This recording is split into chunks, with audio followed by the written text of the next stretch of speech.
Hello, everybody.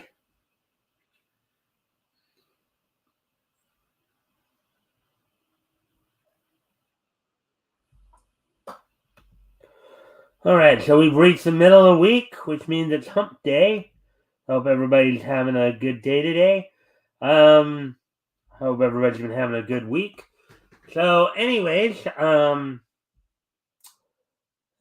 as we wait for more people, I'm gonna go ahead and put some music on for a moment, do something real quick, and when I get back, I'll talk about what's on tap for tonight. So, with that.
All right, I'm back.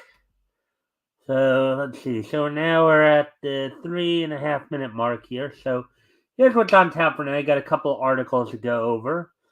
One from Bounding in the Comics, one from Bleeding Full. The Bounding in the Comics article we're going to look at is how anime insiders are worried that Japan's growing lack of creativity will allow China to overtake the industry. Also, the Bleeding Full article we'll look at is Bobby Green on how Edgar Rice Burroughs, who is, of course, famously known for writing Tarzan, um, had how he had influenced the modern superhero genre. So, with that, plus we'll, of course, have the wrestling wrap up as well as this day in each history. So with that, we'll get started. I need to go off camera here for one more moment. Be right back real quick here. Folks.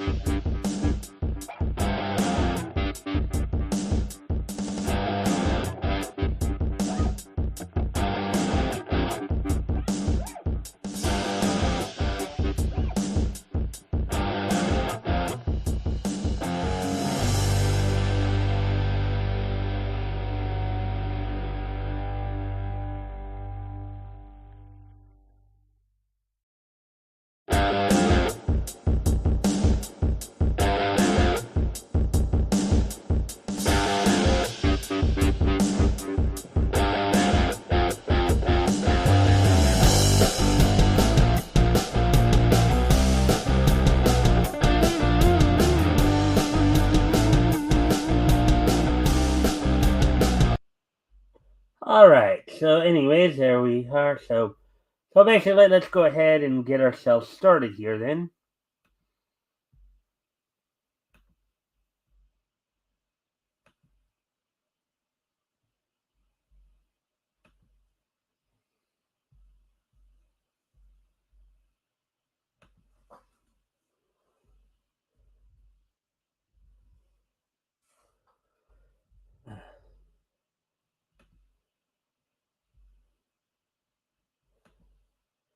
All right, so here we are. And as always, guys, if you can like and share the stream to see if we can get some more friendly people in here, that'd be appreciated. Also, anything I mention here tonight grabs your attention, feel free to comment and or ask questions. I'll try to get to the and I'll try to answer the questions to the best of my ability. That being said, let's go ahead and take a look at this first article. So, anime insiders worried Japan's growing lack of creativity will allow China to overtake the industry. Article by Nerdigans Inc. published yesterday, the second. So, let's see, anime. It's in the anime censorship. So, in recent months, more and more insiders have begun to speak out against the Japanese anime industry's growing dependence on Chinese animators. But unfortunately for both creators and fans, it seems the problem has only continued to grow in size and scope. During a new interview with American Foreign Press News, AFP, given in promotion of his upcoming Netflix series Pluto, Mappa and M2 Animation Studios founder and Madhouse co-founder Maso Maruyama um, warned that due to an overall tilt towards commercialism having stifled creativity, the Japanese anime industry is actively at risk of being overtaken by their rising Chinese competitors. In other words, the emphasis on making money over just creating a good product, he's warning, is could have China overtake them. That's what they're worried about. Quote, Japan is so hell-bent on cranking out money-spinning genres, such as those starring, quote, in smaller quotes, kawaii, cute female characters, that its anime doesn't necessarily outshine America's Disney or France's art house productions in terms of creativity, unquote, Maruyama told AFP News. Quote, the only reason China hasn't quite caught up with Japan yet is because of a bunch of restrictions imposed on free expression there, unquote. He explained, quote, if more freedom is unleashed, in brackets in China, Japan will be overtaken in no time, unquote. No, he's saying that the only reason China hasn't already overtaken them is because the China government has a tendency to restrict creativity. So, as I said, if anything here grabs your attention, feel free to comment and or ask questions. I'll try to answer the question best my ability. Also, um, if you can, like and share the stream so we can get some more friendly people here to engage as well. So, anyways, in hopes of getting further clarification of Maruyama's claims, regarding potential Chinese takeover of the anime medium, Bounding into Comics reached out to our contact within the industry, a currently working Japanese director, to see if they could provide us with any additional insight on the situation on the ground. Agreeing to speak with us under the condition of anonymity for fear of their own privacy and job security, our contact was more than happy to elaborate on the currently unfolding crisis. So I guess here's the interview here. Nerdigans Inc. How did China manage to successfully invade the Japanese anime industry? The director. China set up a base in Japan to allow Chinese creators to absorb technology from the Japanese and work in China's home country. And it is steadily producing results. China is quick to act, and their funds are lubricated. Um, Japan can't compete with them. In China, there are few places to create such things because uh, quote unquote cute is strictly regulated.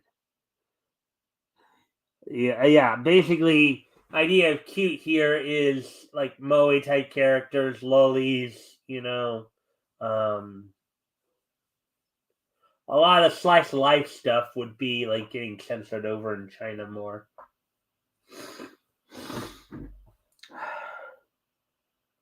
Above all, they are very eager to learn technology, and animation techniques are not made by the numbers. Nerdigans Inc. For the past decade, Tencent, in brackets, a Chinese entertainment and technology global conglomerate, portfolio consists of over 600 companies worldwide, including Riot Games, Kadokawa, and Shueisha, um, in bracket unbracketed there, continuously purchase shares of various Japanese companies. Does Tencent financially play a role in the current situation? Director. Tencent, I know, and most of the companies operating in Japan are under the Tencent umbrella. They will be swallowed up just like Hollywood. Hmm.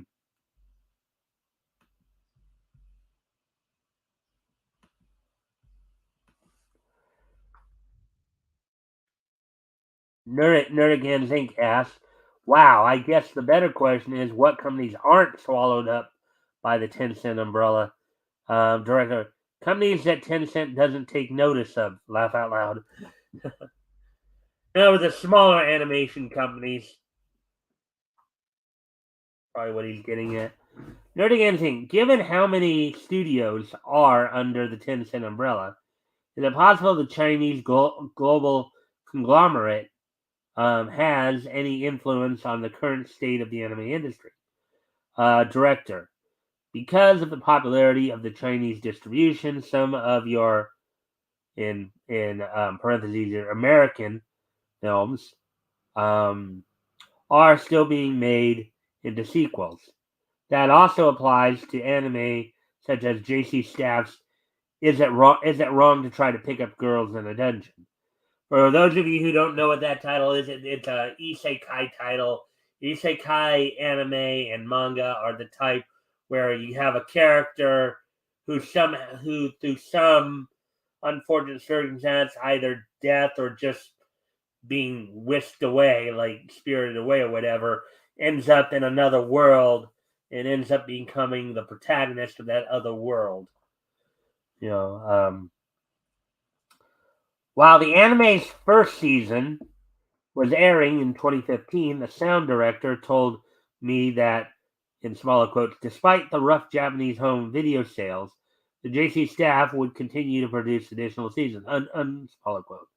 Similar to Hollywood, Japan is currently releasing an alarming amount of reboots and sequels to the point where several industry veterans are convinced that the Japanese entertainment industry is running out of original ideas.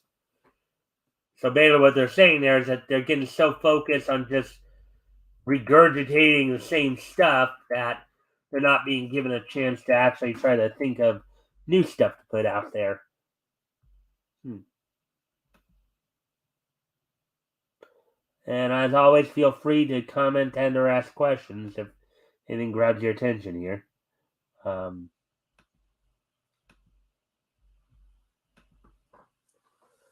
Nerdigans Inc. Does the increasing popularity of Chinese distribution explain why lately Japan is experiencing a recent rise in reboots and sequels? Director, I do not know if it is connected, but I am often told by colleagues that original works are dying out. So we dig up old works from the grave. That's not a good thing. I mean, sometimes, An occasional sequel is okay if if the show is good, but you try to keep regurgitating this stuff, and that after a while, anime's going to lose its appeal. Nerdigans Inc. Has the current anime industry reached the point of no return, or is there still a chance it can escape China's clutches? Director: That may depend on the world situation. However, Japan's white goods, in brackets here, a colloquial term for home appliances such as washers and refrigerators, unbracketed, industry was taken over and lost by China. So if relations with China become strained, Japan will not be able to produce the animations that we depend on them for. So what he's saying, what sounds like he's saying there, is that Japan's depending too much on Chinese animators to do their work.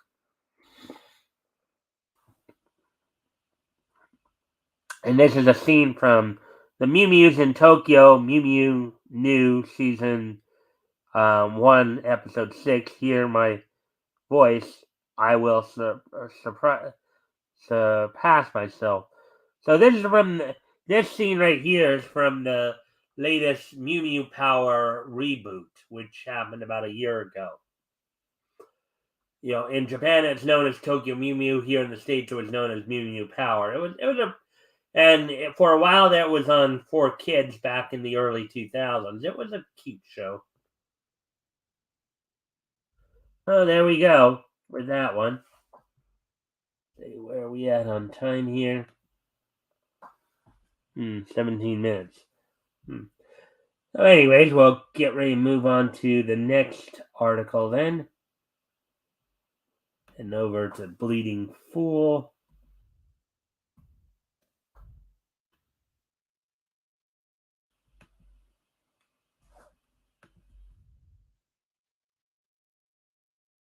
Alright, I guess we'll do that one tomorrow.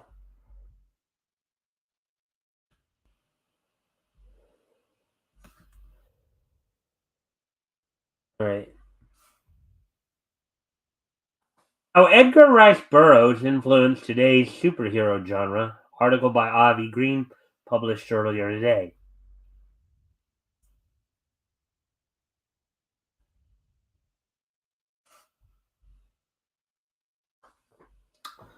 Mark Tapson provided some history of one of the most famous science fantasy writers of the 20th century, Edgar Rice Burroughs, and made an interesting observation.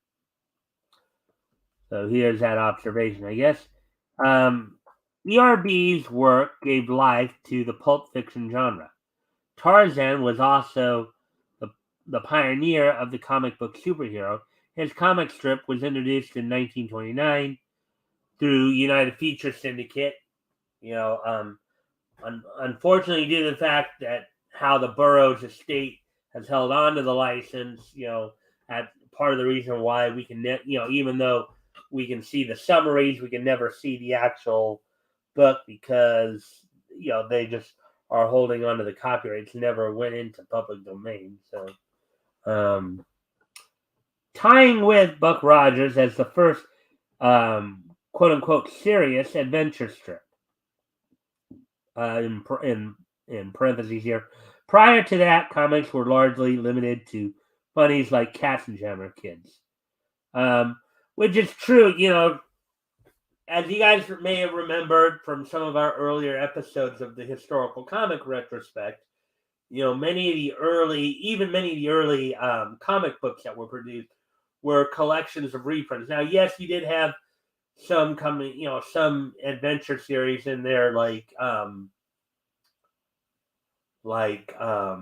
Tarzan and stuff like that, but a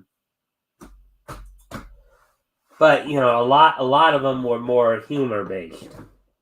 So, and inspiring the Phantom and later Superman and Batman. Ars trilogy.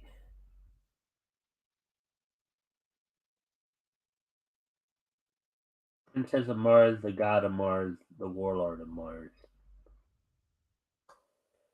You could surely make a similar point about the Warlord of Mars series, since it later served as inspiration for Adam Strange. At the time, Julius Schwartz was one of DC's most prominent editors in the late 1950s. In parentheses, and this is, of course, during the time when they were needing to find different ways to publish material, as with the Comics Code Authority, kind of restricting what you can put out there, trying to censor themselves instead of having the government censor them. In parentheses, and even before his comics career, he'd worked as assistant to some science fiction specialists in the 40s. In parentheses. Let's hope Burroughs' estate and publishers continue to remain faithful to his visions and not uh, bowdlerize them as became of at least three authors in the UK, mainly because Burroughs did provide an important example lacking in today's world in his works, heroism. Mm-hmm. Yeah, and just in case you don't know what the term bowdlerize means, it's basically a term where you edit something in such a way to where it's like almost unrecognizable. The term that became popular when you're talking about like the Science Ninja Team Gatchaman anime series that came out in '72, and then when Sandy Frank um, did it, I mean, when Sandy Frank dubbed it in the late '70s, to make it like more like a Saturday morning cartoon. They literally took out a third of the content to where they had to add something in. So that's kind of where that term came about for. Hmm.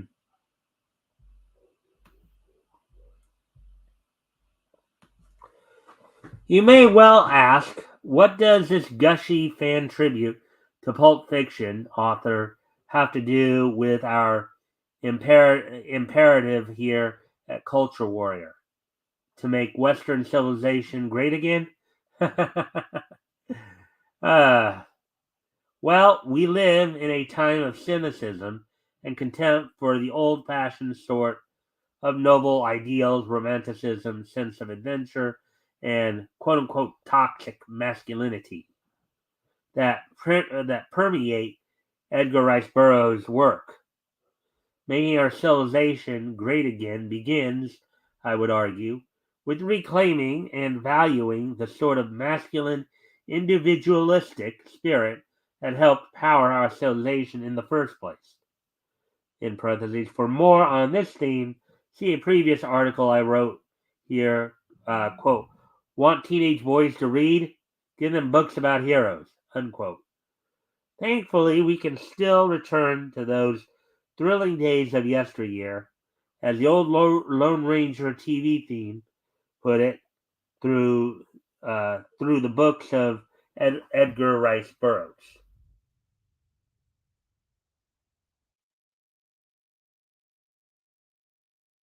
Pellucidar.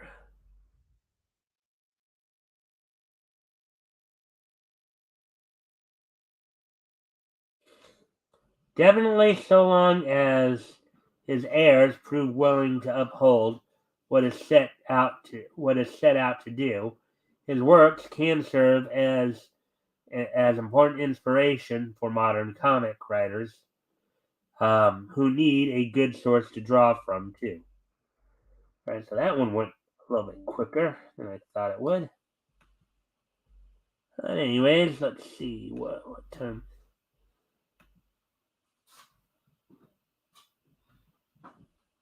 Oh, we're at the 21 minutes. So we have probably time for at least one more article, but I think I'll go back to bounding into comics. I think I did see something there we could probably go over. Um, let me first go back to. All right, so there. Make Eastwood look so fine. 'Cause I'm the unknown stuntman who makes Eastwood look so fine. Oh yeah, this one right here. This one there's anime and video games here. Um, let's see what this one's about here. Some of you who probably have heard of Matt Walsh and or the Quartering Jeremy Hambley. Jeremy the Quartering, of course, is a YouTuber. I'm subscribed to him. Focuses a lot on like tech type news. Matt Walsh is a YouTuber, Christian YouTuber who has had some.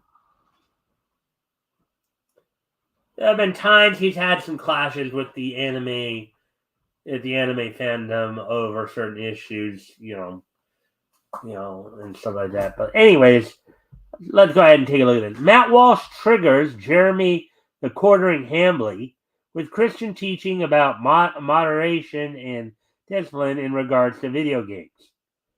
Article by John F. Trent published earlier today. So let's take a look at this.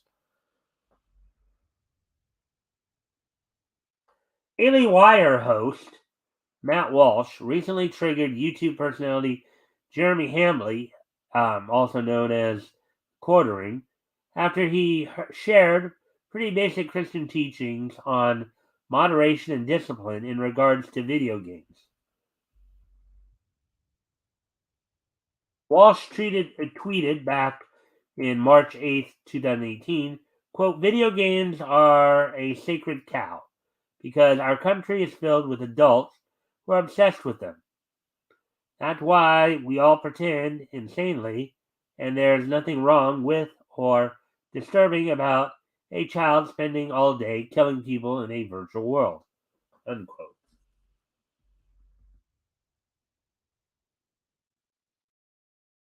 Back in October, Walsh also was asked in an all-access Q&A session what his thoughts on anime were.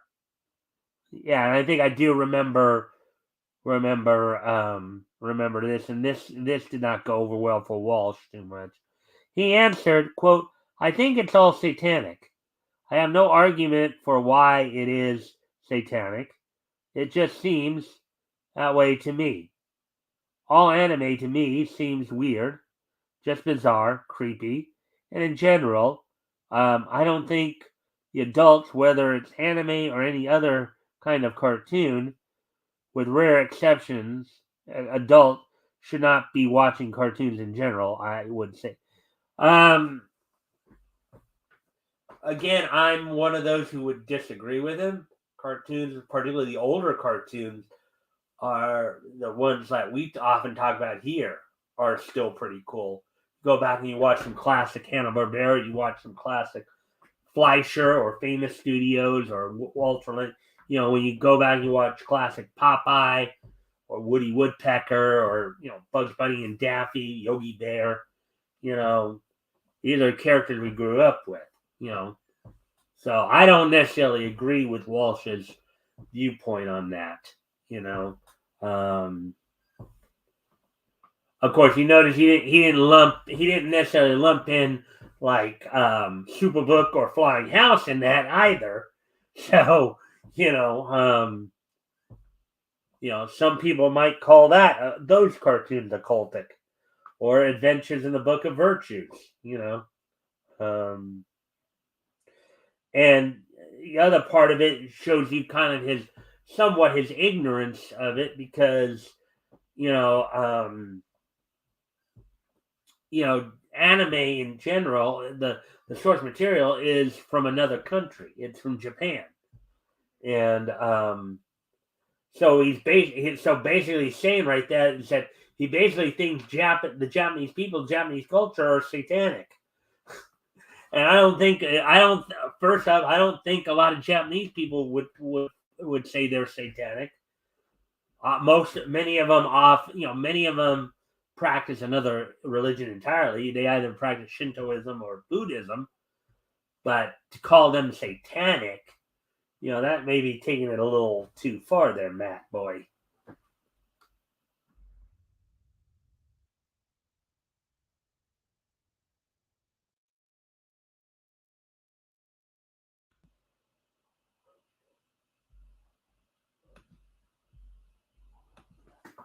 Walsh would later make it clear he was making an off-the-cuff joke about anime while satirizing Media Matters and the other outlets who ran his remarks as serious.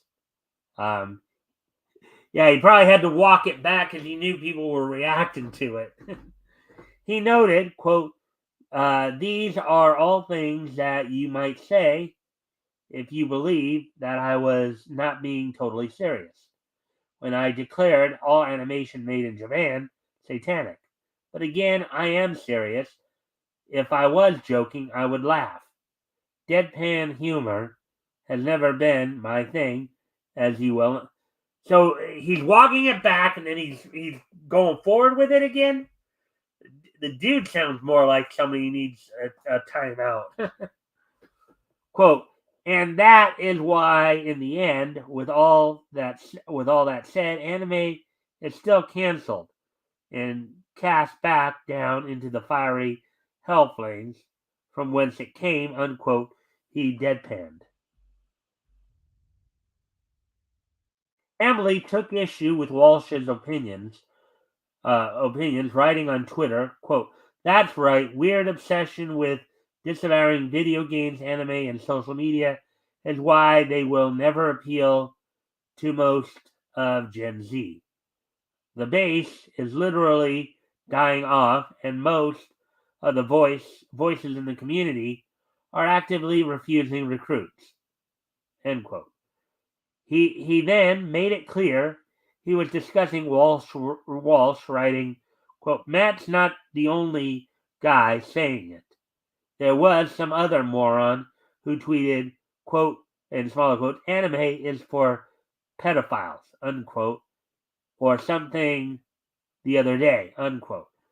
And there are some people who have, unfortunately, when they look at some of like the harem anime and lowly anime, they draw very, very stupid connections to, like, you know pedophilia.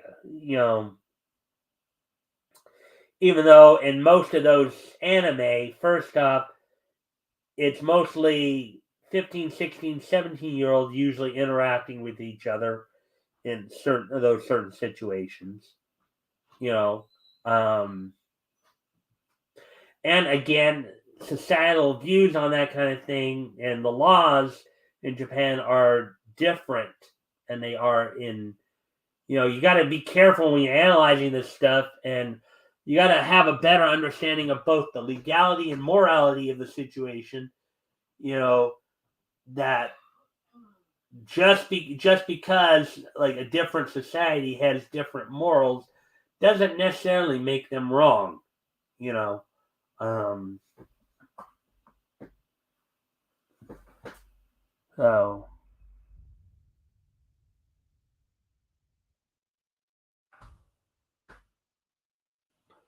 Walsh would respond to Hamley's criticism, where he further detailed his position on video games.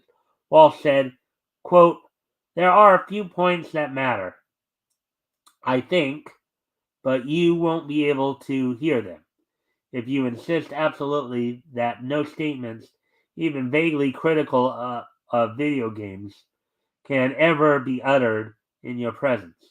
If video games are a religion for you, then there's not much I can say to get through to you. Unquote. Quote, but for everybody else, here's what it boils down to. Unquote. Matt Walsh continued. Quote, there's obviously nothing inherently wrong with video games as a medium. It's just another form of screen based entertainment. All right. Walsh went on to point out, quote, the two things we have to take into consideration with screen based entertainment of all kinds are one, the messages embedded in the content, and two, the amount of time spent on the content. While explaining how powerful screens are at messaging to people and influencing them, Walsh points out, quote, go to any school and you'll find a building full of kids whose values, beliefs, priorities, tastes have been nearly completely determined by the content they spend their days ingesting through the screen. Video games are not the only example of this, or even the most potent example, but they also obviously aren't an exception. I think Matt Walsh is one of those who probably one of those who was on the side of the people who helped get the parental advisory stickers on video games.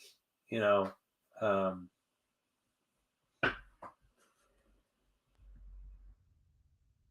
he'd probably be on this if he was back in, like, let's say, the 40s and 50s. He'd probably be on the side of the parents who were complaining to the government to try to get them to intervene on the comments that led to the Comics Code Authority.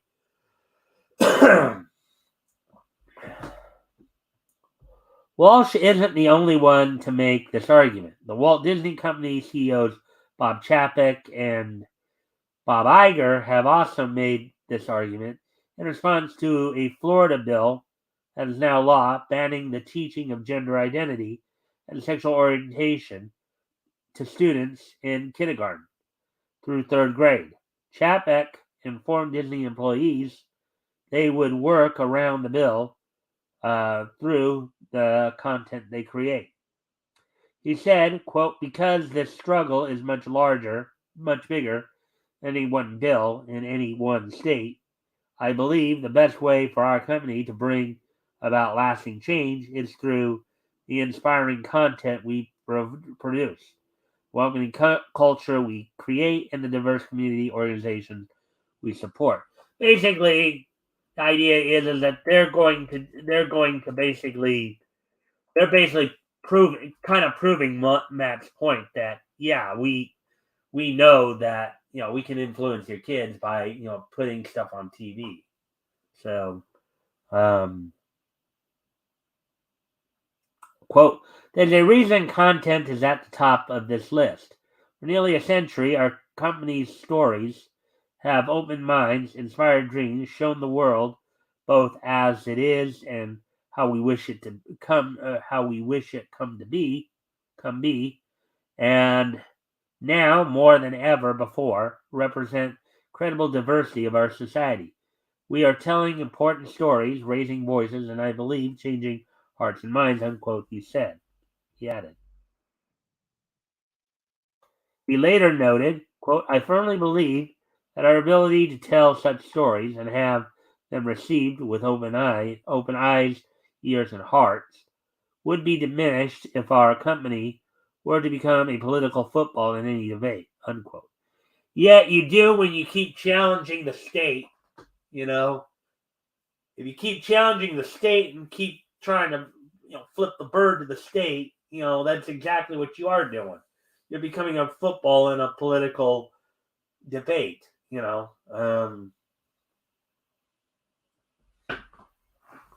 But, quote, powerful content that changes hearts and minds only springs from inclusive cultures which not only attract and retain the best and most diverse talent, but also give those employees the freedom to bring forth ideas and reflect the lives and experiences. We must work together to ensure Disney always remains such a place. Yeah, but parents also have the right to raise their kids the way they want to, too. That's the thing that you see.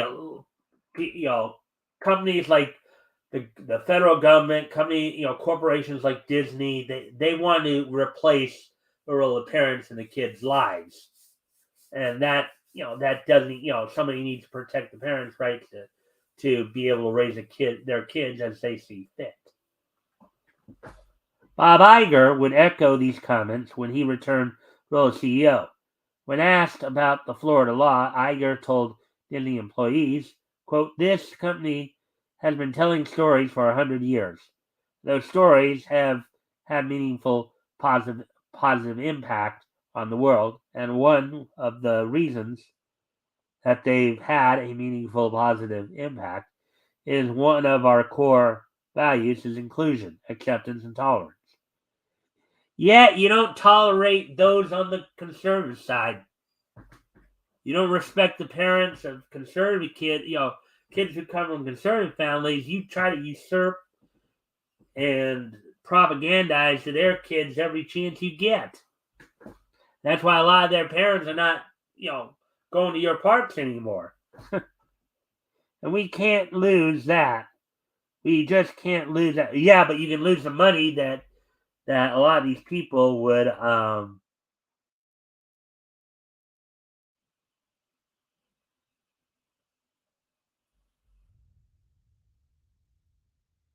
know.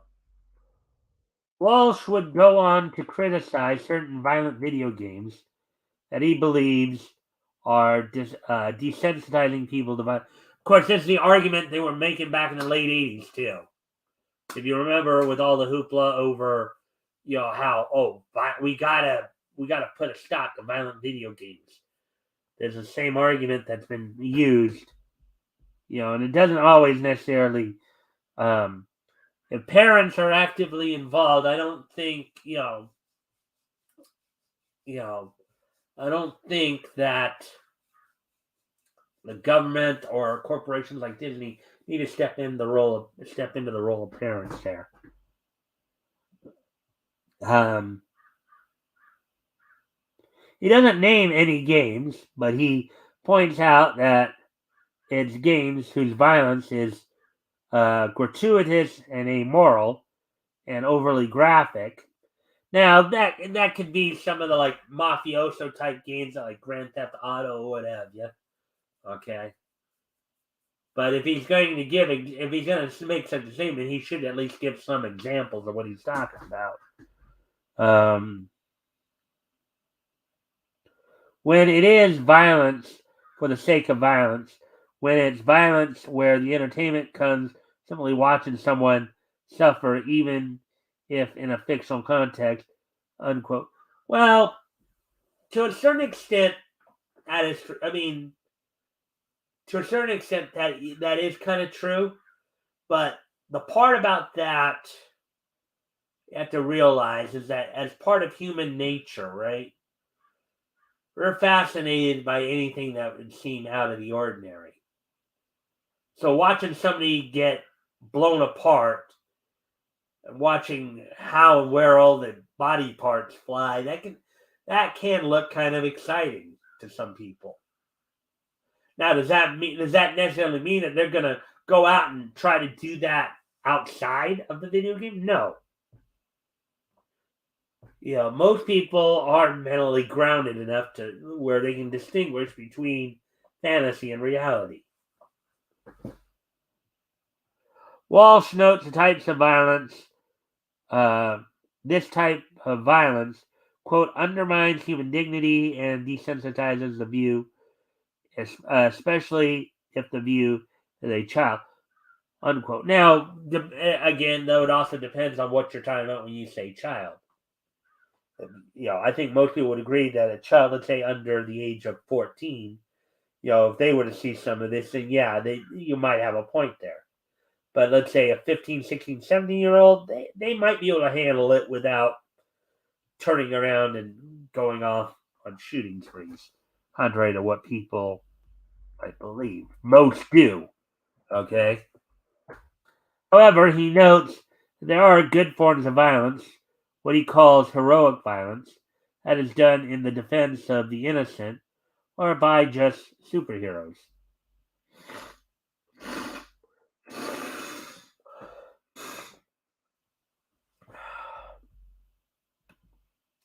That's one we're actually getting a little bit more into than I thought we would. Let's see. Walsh would then go on to elaborate on his second point, noting people, and especially kids, are spending an exorbitant amount of time playing video games. Yeah, I mean, I would have to kind of agree with that too, just in that I think as a society we've become more sedentary. People, don't seem to get out as much as they used to. Granted, it's been coming back up a little bit, but I think we do have a generation where where it's like like where I live here, where near my home, I have the corner store, as it were, is about a sixth of a mile away. I walk up to it, walk up to the local store every day to get stuff. Takes me about 20 to 30 minutes to and from. It takes about probably what, like, 40, 50 minutes maybe. So but I have neighbors who will sit, they're just gonna go up and grab some stuff from the store instead of just walking up there. They take the car because it's more convenient. When maybe going for the walk might do them a bit more good.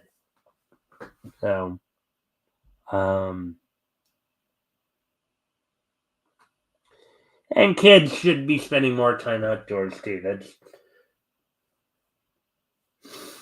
you know, and I still see kids in my neighborhood going out skateboarding. Maybe not as many as they used to, but skateboarding or participating in team sports and all that. Um, he claims, quote, they aren't having real childhood experiences. They aren't learning how to relate to each other and to the world. They're becoming fat and depressed. They can barely even speak to each other. They can't look you in the eye. They don't stand up straight, unquote. Um, yes and no. Again, that's as much on the parents though as it is on the kids. You can't just blame the video game. Can't just blame the video games for this because the parents have to take an active role in this too. You know, parents got to be more active in their kids' lives as well. Um, anyways, continuing on here. He goes on to explain, quote, it's because the screen is a tyrant. It demands obsessive attention, and it usually gets what it demands. There's an undeniable addictive quality to all this stuff, and most of us know what that from experience. Well, yeah, most of us grew up in the television age where it became known as the boob tube, right? You just kind of sit there and just entertain for hours by various forms of entertainment.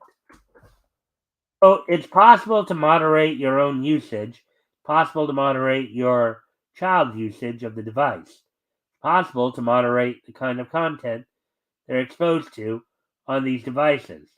Now that doesn't mean that maybe what the parent's idea of modernization, what Mr. Walsh's idea of modernization are probably two different things. Maybe some parents do wish to allow their kids a little more freedom in that regard, and some may allow less freedom, but it's still still on the parents. Let's see. But the vast majority of parents fail to impose the kind of moderation. Also, in a way, that's kind of true. Again, we do have a looser thought process when it comes to parenting. Walsh's commentary is not unheard of and is in line with the catechism of the Catholic Church that teaches, quote, that means of social communication, especially mass media, can give rise to a certain passivity among users, making them less than vigilant consumers of what is said or shown. Users should practice moderation and discipline in their approach to the mass media. They will want to form enlightened and correct consciousness more easily to resist unwholesome influences, unquote. Let's see if anybody say anything here.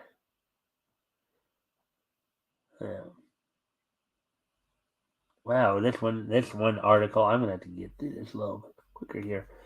Pope John Paul II also addressed the role of cinema in 1995, but it can also be applied to other mediums, such as video games. He said, quote, as happens with all media of social communication, the cinema, as well as having the power and the great merit of contributing to the cultural and human growth of the individual can oppress freedom, particularly of the most weak, when it distorts the truth and when it presents itself as a mirror of negative types of behavior, using scenes of violence and sex offense to human dignity and, quote, tending to excite violent emotions to stimulate the attention of the viewer, unquote. So does that mean if somebody wants to go out and be a superhero and try to protect people from fires, does that mean that's bad? He continued, quote, the attitude of those who irresponsibly bring about degrading, imitative behavior whose harmful effects can be read about each day in the pages of the newspapers cannot be defined as free artistic expression. Actually, I think the Supreme Court has ruled actually against that notion. Some regards. Well, no, actually, that Supreme Court did, like you can't yell fire in a, but I don't think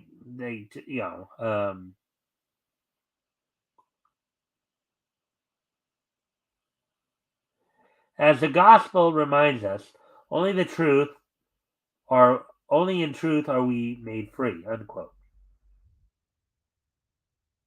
His commentary from Walsh with that is clearly aligned with Christian teaching triggered Hambly, who immediately lied that he did not mention Walsh. Hambly wrote, quote, "Wild take, Matt. I am not conservative. Nor have I ever claimed to be, quote unquote, recruiting for them. Comparing our, in small quote, numbers is weird. You were not mentioned in this tweet. Um, it was about the right. That's why I didn't say Matt Walsh. Seems kind of sensitive and pointless infighting."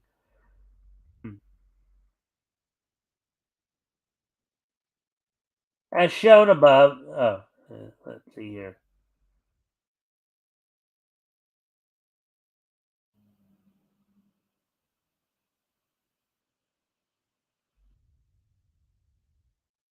And they go back. Yeah, I don't think he did mention Matt by name in that tweet. As shown above, Hamley did indeed refer to Walsh in a subsequent tweet immediately following this one.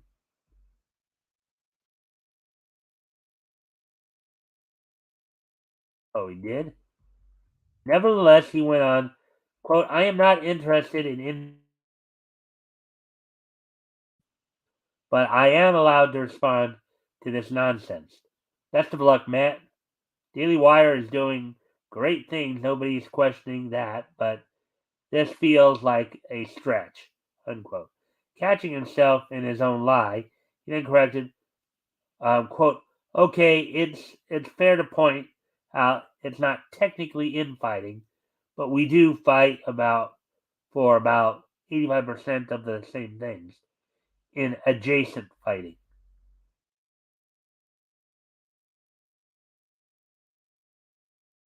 Emily would double down on his own.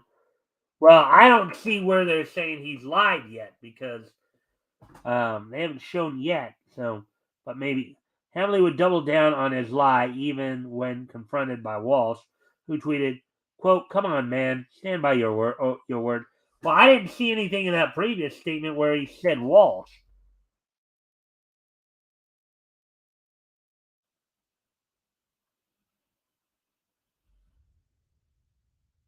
This guy, though, in this article, he's saying that he mentioned Walsh in like a subsequent tweet. But then, where's that tweet? Then where's that? I think the writer of this article here. Normally, I don't. Normally, I wouldn't like pick this guy apart too much. But who wrote this again? Oh, John F. Trent. John here, he's not necessarily providing the tweet that he's talking about here, where he's claiming that Jeremy's lying or the quartering's lying there.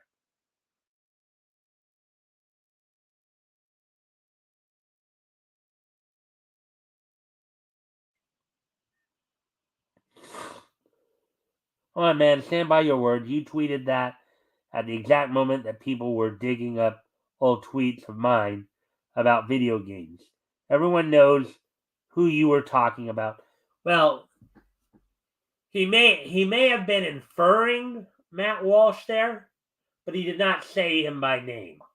Okay, inference and direct response are two different things. Hamley retorted, quote, Matt, you're wrong and still deflecting. Why are you so sensitive? My point was about the right not understanding culture and dismissing things like video games and anime to their own detriment. If you took that personal, that's more of a you issue, bud.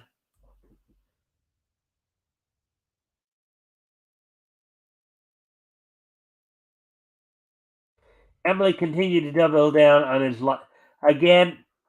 I gotta disagree until the author here shows me that tweet that he said that Jeremy did, where he directly went after Matt, right after the previous one. So that's basically what he's claiming that after. Okay, so going back up to, let me show you that the tweet that we're.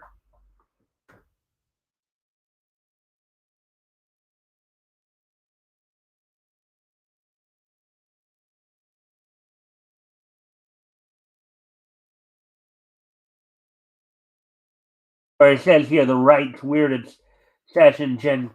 Um, Again, if they're saying that after that tweet he directly went after Matt, then show it, Mr. Trent. Normally I wouldn't be this critical about it, but you're making a claim here that Jeremy is lying because he supposedly tweeted more of a direct attack towards Matt Walsh after this tweet, and you're still not providing it.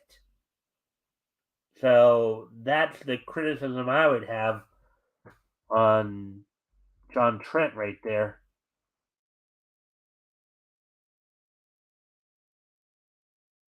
Anyways, back to the article here. All right, so we did Hamley. Okay, we already read that part too. Let's see. Hamley continued to double down on his lie. Well, I guess I would say in Trent's opinion there, when Walt and again until he shows that tweet that he's talking about, Walsh confronted him again. Quote: "You mentioned me by name. I know you're a whole. I know your whole gig is to start drama with people with bigger platforms, but I really think you should consider, oh, or at least if consider generating content another way, or at least if you're going to stay on the strategy, stop with the passive aggressive stuff that's lame." Unquote. Hmm.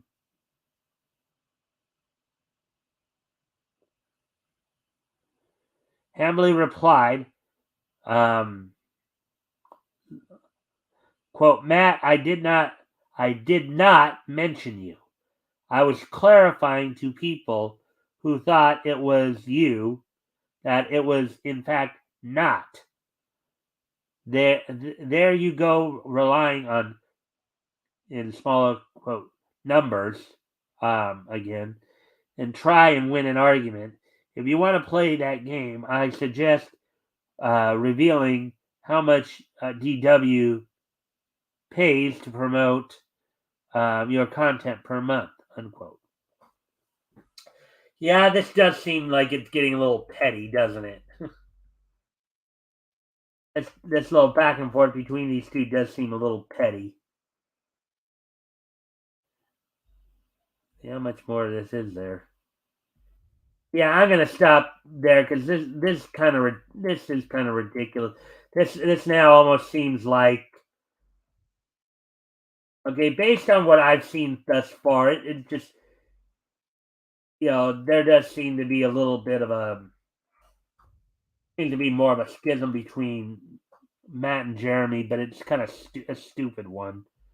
So, anyways, I'm going to start to wrap up here a little bit here.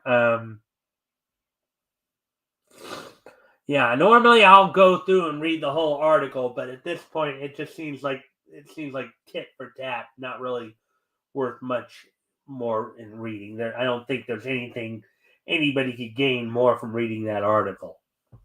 Because first off, I think in some respect, I don't know why, but Trent may be taking Walsh's side in this argument, and yet he doesn't seem to be providing the actual. He's claiming that Jeremy is lying, that he did mention Matt by name, but okay, if he did and you have proof of it, show us the proof, John.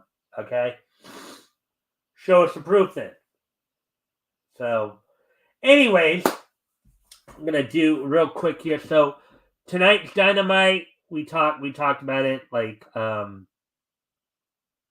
night. The main event, the Four Pillars tag match between, of course, MJF and Sammy Guevara on one side, and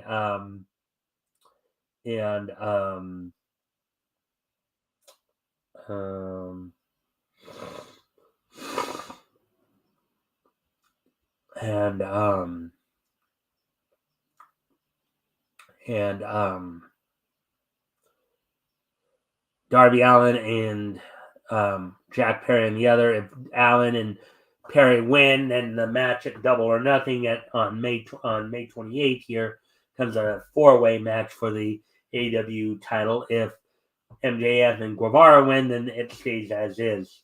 Some AEW did get some good news as all their pre-sale tickets for their all-in event later in August at Wembley Stadium has finished and fully sold out the pre-sales. So that's looking like that's going to be happening.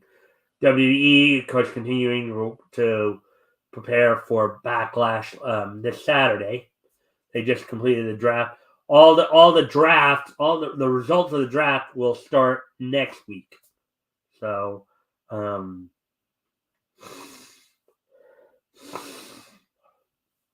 with that,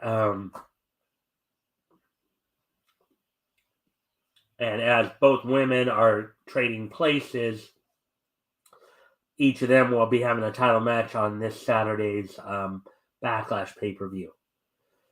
So with that, that little quickie. So now it's time to wrap things up here. We're gonna start to wind things down by taking a look back at this day in each history. So let's see now. Oh yeah, 1948, 1983, and 1963. Okay, so let's take a look back at this day in each history. Today being Wednesday, May the 3rd, 2023. Let's take a look back at this day in each history. And first off, we're going to head back to 1948, 75 years ago today. As on this date, 75 years ago today, a number of short-lived series were released by Marvel, including Crazy Comics #1, which would only last for a couple issues under their Current Detective Stories name. Also releasing on this date, Namora, which was a female version of Namor, I guess. That lasted for, I think, like 3 issues. Tex Morgan, which the Western anthology here,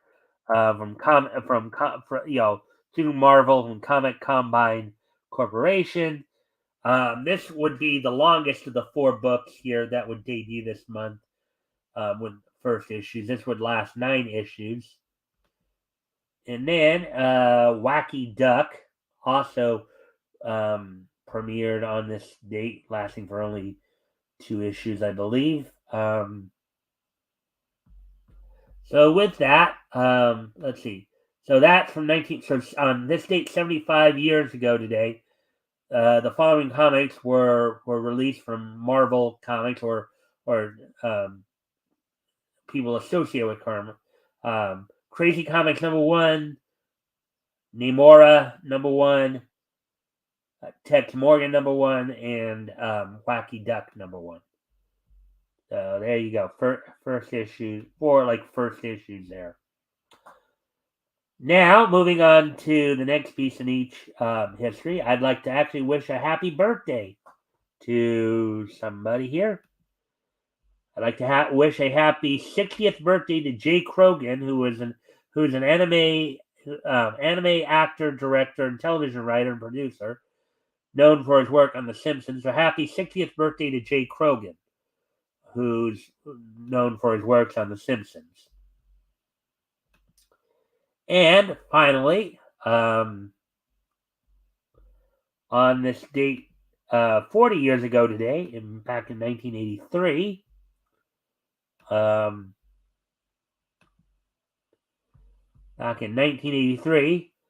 this date, Bret Hart would defeat Leo Burke for Stampede's version of the North American Heavyweight Championship in Regina, Saskatchewan, Canada. So on this date, 40 years ago today, Bret Hart would defeat Leo Burke for the Stampede version of the North American Heavyweight title. So with that, I hope everybody had a good time tonight, going over in each news and all that. And I hope. And don't forget, this Friday, of course, we'll have RJ Carter with us, as we will be going over comics went on sale in October 1939 from Dell and Harvey. And with that, I hope to see everybody back here tomorrow for more Niche News. Bye!